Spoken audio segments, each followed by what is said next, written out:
Nomor satu, virus ini memang terbukti lebih mudah menular.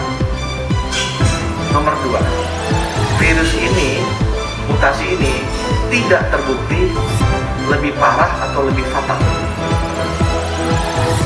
Yang ketiga, virus ini sudah terbukti bisa dideteksi dengan alat deteksi yang ada, jadi swab antigen.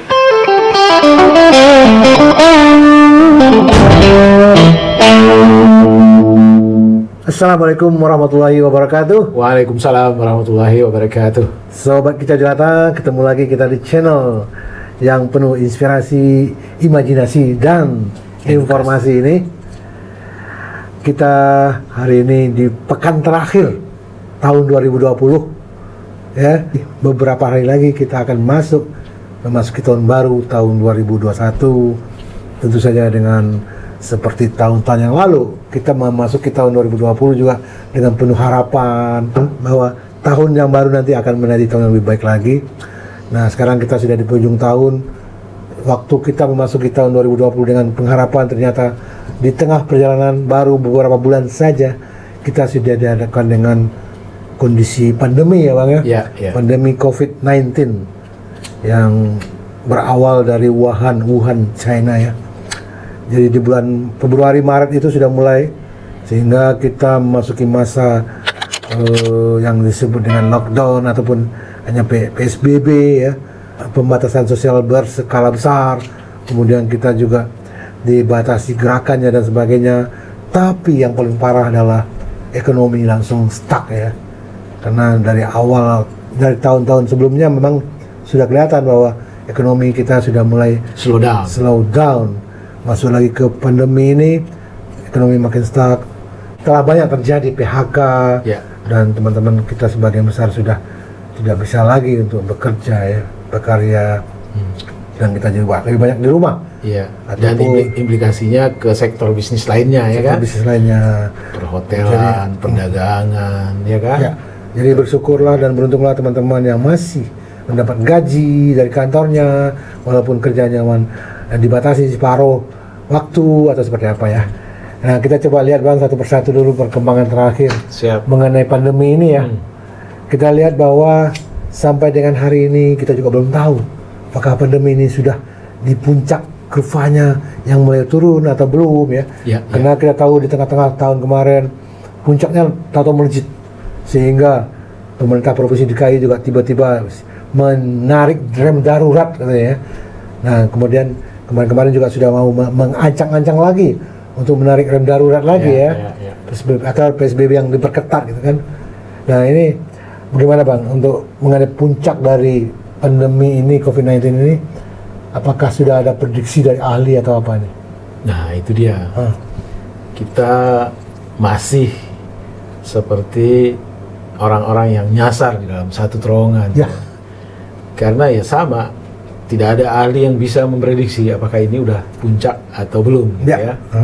Kenapa? Karena variabel yang berubah-ubah. Ini konon kata ahli gitu. Kata ahli. Itu udah jauh lah.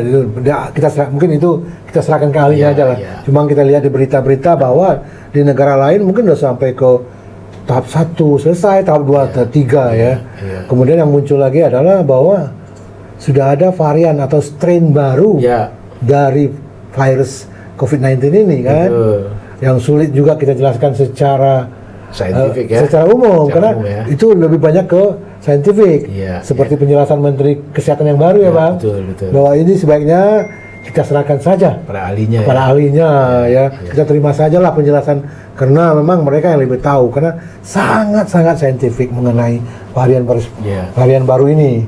Strain yang dinamain B117 atau N501J ini adalah mutasi dari virus SARS-CoV-2.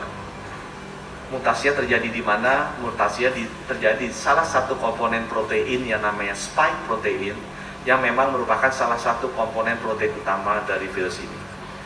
Untuk membuat hal ini menjadi lebih sederhana, di luar dari kerumitan saintifiknya, saya ingin sampaikan bahwa ini sangat saintifik. Kita mesti membahas dengan ahlinya dan biarkan para ahlinya memahami hal ini. Kita jangan terlalu cepat mengambil kesimpulan sendiri. Tetapi masukan yang saya terima dari para ahli adalah sebagai berikut, yang mungkin mudah kita cerna dan bisa menjadi pegangan untuk kita semua. Nomor satu, virus ini memang terbukti lebih mudah menular. Nomor dua, virus ini, mutasi ini tidak terbukti lebih parah atau lebih fatal. Yang ketiga, virus ini sudah terbukti bisa dideteksi dengan alat deteksi yang ada, jadi swab antigen atau PCR testing. Sudah ada 507 tenaga kerja kesehatan yang wafat di masa pandemi COVID-19 ini. Jadi atas nama pemerintah, saya mengucapkan turut berduka cita, berbela-sungkawa, dan saya doakan semoga keluarga yang ditinggalkan diberikan kekuatan dan ketabahan. Rekan-rekan tenaga kesehatan ini adalah garda terdepan dari peperangan kita melawan pandemi COVID-19 ini, dan kami akan memastikan bahwa pemerintah melakukan segala sesuatu yang bisa kita perbuat untuk memastikan agar kedepannya pelindungan bagi tenaga kerja kesehatan ini bisa lebih baik lagi. Bapak Ibu rekan media, dari 269 juta rakyat Indonesia, kalau kita ingin mengejar herd immunity usia di atas 18 tahun, ada 188 juta orang. Dari 188 juta ini, kalau kita keluarkan yang memiliki komorbid berat, kita mengeluarkan yang juga pernah terkena COVID-19 positif, kita mengeluarkan ibu-ibu hamil yang masuk kategori eksklusi, jumlah yang menjadi target vaksinasi adalah 181 juta rakyat. Dengan memperhitungkan bahwa satu orang membutuhkan 2 dosis vaksin, dan juga memperhitungkan guidelines dari WHO bahwa kita mempersiapkan 15% untuk cadangan, maka total vaksin yang dibutuhkan ada sekitar 426 juta dosis vaksin. Ini adalah jumlahnya sangat besar, rekan-rekan media. Dan untuk itu, pemerintah sudah berusaha keras untuk memastikan bahwa kita bisa mengamankan jumlah ini. Sampai sekarang ada 5 jalur pengadaan vaksin yang kita sudah tempuh. 4 diantaranya sifatnya bilateral dan 1 sifatnya multilateral. Dari 4 yang bilateral ini, kita sudah menandatangani kontrak dengan Sinovac sebesar 125 juta dan kita memiliki opsi untuk menambahkan. Kita juga sudah menandatangani kontrak dengan Novavax untuk 130 juta, di mana ada porsi yang akan pasti kita ambil, ada porsi juga yang merupakan opsi. Ya, nanti saya jelaskan kenapa setiap kontrak ada opsinya. Ya. Yang ketiga, kita akan segera menandatangani kontrak dengan AstraZeneca untuk 100 juta dosis vaksin, sebagian firm, sebagian opsi. Dan kita juga akan segera menandatangani kontrak dengan BioNTech Pfizer untuk 100 juta dosis vaksin, di mana 50 juta adalah firm dan sisanya adalah opsi. Kami harapkan bahwa finalisasi dengan AstraZeneca dan Pfizer bisa kita selesaikan dalam waktu dekat ini. Dan perlu kami sampaikan, jadi total sekitar 400 juta dosis vaksin, 100 juta akan didatangkan dari negara Cina, 100 jutaan akan didatangkan dari Novavax, yaitu perusahaan Amerika Kanada, 100 jutaan akan didatangkan dari AstraZeneca, itu perusahaan dari London, dari Inggris, kemudian 100 jutaan lagi akan kita datangkan Pfizer, adalah perusahaan gabungan dari Jerman dan Amerika. Jadi kita juga untuk menjamin resiliensi atau keterjaminan datangnya vaksin, sumbernya kita lakukan dengan 4 sumber yang berbeda. Diharapkan bahwa vaksin-vaksin ini bisa datang secara bertahap ke Indonesia dan kita bisa segera melakukan penyuntikan bagi seluruh rakyat Indonesia yang 181 juta orang yang tadi saya sampaikan. Mendengar konferensi persnya Menteri Kesehatan yang baru ya. Meski di awal kita agak sedikit pesimis ya, karena kita lihat backgroundnya bukan dari kesehatan gitu kan. Tetapi setelah mendengar begitu menguasainya beliau ya, Ya, betul. soal vaksin ya kan. Kemudian ketika wartawan menanyakan hal yang sifatnya sebenarnya bukan kompetensi beliau gitu ya, dan beliau dengan jujur menyatakan bahwa ya itu biarlah yang punya kompeten yang menjawabnya gitu kan. Bang Gica agak sedikit optimis gitu ya. Karena yang kita harapkan dari pemerintah ini adalah bagaimana dia atau mereka menyampaikan kepada masyarakat tentang hal-hal yang mereka akan lakukan gitu ya. Sehingga ada semacam ketenangan ya. Oh ya, kita sedang dipandu. Oh ya, kita sedang diperhatikan. Oh ya, mereka sedang berikhtiar gitu ya. Lain halnya dengan yang Pak Terawan yang tempo hari ya. Tempo hari. Mungkin beliau ya tentu karena backgroundnya dokter ya, kapasitasnya tentu ada ya di bidang yang beliau pimpin gitu. Tetapi ya mendelivery ya kan message atau segala macam ke masyarakat ya menurut Bang Gica ya itu kelemahan beliau gitu. Kita tahu beliau bekerja keras. Bekerja keras mungkin. Tapi kan dalam suasana ya seperti yang kita pernah bahas ya. Ini kan menghadapi pandemi ini analoginya kita masuk ke satu terowongan gelap ya kan. Gelap karena tidak ada cahaya. Gelap kita juga tidak tahu di mana ini kita keluarnya. Gelap kita juga tidak tahu suasana atau situasi jalannya. Ini hal yang baru sama sekali. Gitu. Nah, alih-alih kita mendapatkan panduan dari mereka-mereka yang membantu kita di terowongan gitu kan. Yang ada kan selama ini kan kebijakan yang membuat kita gamang gitu, antara satu dengan yang lainnya gitu kan. Nah, kita berharap lah dengan tim baru ini, dengan menteri baru ini, mudah-mudahan ya kita bisa keluar dari terowongan ini gitu kan. Meskipun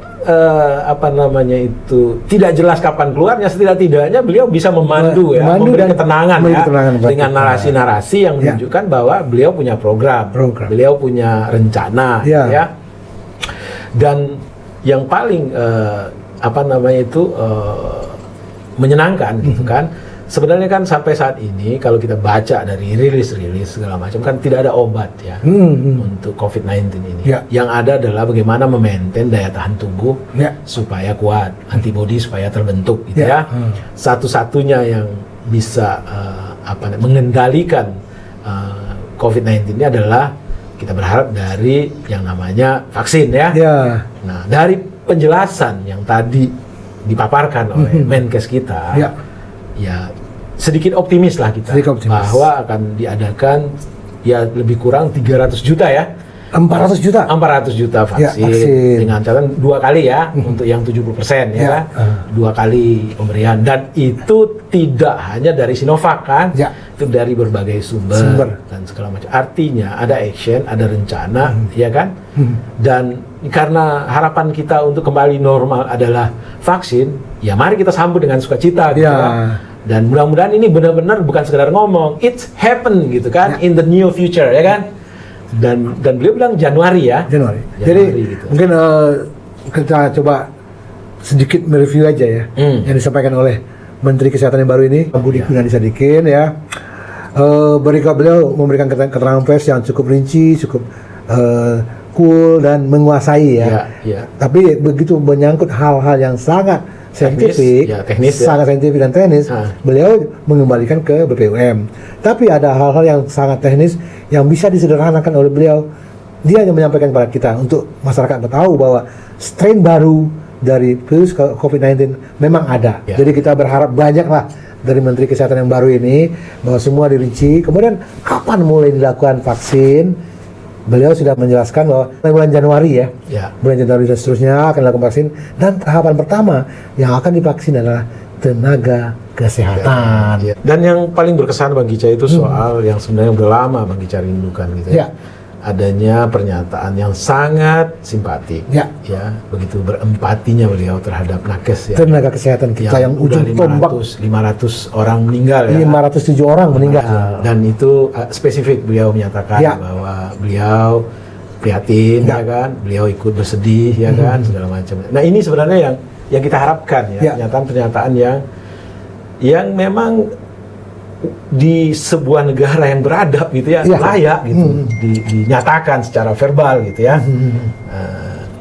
Dan ada satu kebijakan dari Menteri Luar Negeri yang juga patut kita sambut ya. meskipun sebenarnya ini ya udahlah, kita nggak usah bicara masa lalu. Masa lalu, yang sekarang aja bahwa depan. terhitung tanggal 1 Januari 2021 dan 15 hari selanjutnya, semua pintu masuk Republik ini tertutup untuk warga negara asing, Ya. kan? Ini sesuatu yang patut kita sambut ya. Di saat-saat pandemi, kita lihat nih makin hari makin nggak terkontrol ya. Jadi sejalan juga dengan himbauan Pak Menkes tadi, Iya. bahwa setelah liburan panjang ini atau liburan akhir tahun ini 5 atau 10 hari ke depan, kalau bisa jangan terlalu beraktivitas dulu, Ya. termasuk juga ke kantor. Itu himbauan dari Pak Menkes untuk mencegah penularan atau memutus mata rantai dari COVID-19 akibat dari Libur panjang. libur ya. panjang. Iya. Ya, itu himbauannya. Kita lanjutkan, kita sampaikan saja ke sobat-sobat Iya. Kicau Jelata ya. Iya. Oke, Bang. Ya, ada lagi nih. Intinya begini deh, kita apresiasi semua effort yang dilakukan oleh pemerintah, dan itu memang bagian dari kewajiban mereka ya. Ya. Tetapi melihat bahwa suasana kita lihat nih makin hari makin mengkhawatirkan, Ya. terutama dari tingkat bagaimana makin melemahnya disiplin kita ya kan. Satu hal yang kita harus tanamkan, bahwa tidak cukup hanya berharap kepada aksi-aksi atau tindakan-tindakan yang diambil oleh pemerintah. Tanpa ada disiplin diri yang kuat, Ya. mematuhi protokol-protokol kesehatan, jangan berharap kita akan bisa keluar dari pandemi ini. Jadi mungkin di akhir bincang pendek ini, ada baiknya Bung Jela mengingatkan kembali Ya. kepada diri kita sendiri. Betul. Dan orang-orang terdekat kita, serta teman-teman Kicau Jelata, apa yang harus kita lakukan untuk membentengi diri dari pandemi ini. Kembali lagi ke 3M. Oke. Jadi sering-sering mencuci tangan, pakai masker, dan menjaga jarak atau hindari kerumunan. Ya. Nah, yang paling penting lagi, seperti yang disampaikan oleh tim COVID juga, kita menjaga iman dengan banyak berdoa, Ya. dan kemudian aman artinya dengan 3M dan sebagainya. Ya. Yang terakhir itu adalah imun. Mari tingkatkan imun. Ya. Imun dengan istirahat banyak, istirahat yang cukup, gizi yang cukup, Berpikir hati positif, hati yang senang, Senang. ya. Ya, jangan bikin ego yang negatif, ya kan? Betul. Nah. Jadi mari kita laksanakan apa-apa yang sudah dicanangkan oleh pemerintah Ya, untuk ya, kita ya. bisa keluar dari pandemi ini Dan dalam kita waktu menatap masa depan yang lebih gemilang. Saya kira itu aja Siap. untuk berbincang-bincang di akhir tahun ini. Selamat berakhir tahun, selamat berlibur akhir tahun, dan jangan lupa setelah kembali coba tidak dulu terlalu banyak beraktivitas Ya, ya. selama 5 sampai 10 hari setelah berlibur akhir tahun. Itu himbauan dari Pak Menteri Kesehatan. Demikian Siap. video kita menutup tahun ini. Semoga kita segera melewati pandemi ini dengan sebaik-baiknya, dengan sehat walafiat. Assalamualaikum warahmatullahi wabarakatuh. Waalaikumsalam Salam sehat warahmatullahi dan bahagia. wabarakatuh.